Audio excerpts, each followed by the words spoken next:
Today I'm here to show you how we are attempting to produce a particular semiconducting polymer, namely forming DPPH-TT. In order to do this, I performed a stilled coupling of the two monomers using a palladium catalyst. NMR of the products does not appear to match with the literature, however, and I believe the likely problem was oxygen contamination. Nonetheless, I'm showing you this video to share relevant technical skills. The procedure I followed is based on literature reports listed below, as well as a list of places the starting material may be bought. In order to synthesize this polymer, it was first necessary to get all the starting material together. The literature procedure asks for dry chlorobenzene, that is chlorobenzene with minimal water in it. Further, the procedure will run under argon, indicating that minimal water should be present. As such, first the water content of the chlorobenzene was checked using a Carl Fischer apparatus, showing a starting water content of 3.3 ppm. In reality, this was probably dry enough, but I decided to dry the solvent irregardless using calcium hydride. I tested the calcium hydride by putting it in water and seeing if it fizzed. The fizzing indicated that it had not hydrolyzed in storage. The drying procedure I was using was taken from the book Advanced Practical Organic Chemistry by J. Leonard, B. Ligo and G. Proctor. The procedure involved first refluxing with calcium hydride at 5.8% for an hour, then refluxing onto 3 Armstrong molecular sieves. I did this procedure onto argon to help remove all oxygen impurities, having cycled vacuum over the hydride. The video is split here to show all stages of the distillation and reflux. The final water content was 2.2 ppm, so in the end, the drying procedure was probably not worth it. Having dried the solvent, it is then necessary to prepare the reaction mixture. The pre-weighed compounds were poured into a vessel used for microwave chemistry.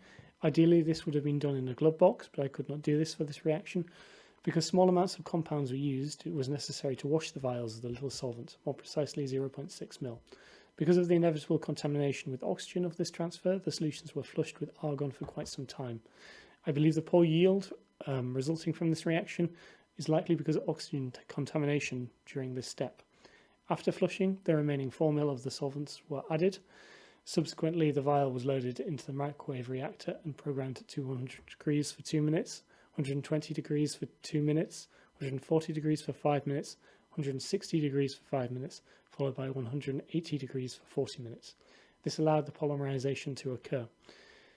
Subsequently, 2 ml of tetrachloroethane was added to aid the dissolving of the polymer, and the solution was heated to 100 degrees Celsius for 1.5 minutes, 120 degrees for 1.5 minutes, followed by 140 degrees for 10 minutes. After completing the reaction mixture was quenched on 200 ml of methanol and stirred for a few hours to ensure precipitation. Subsequently, it was filtered and the residue collected. The residue was soxhlet extracted sequentially with methanol, acetone, hexane, and chloroform. The videos show each sequential extraction. The majority of the product came off in the chloroform fraction and was concentrated to approximately 100 ml.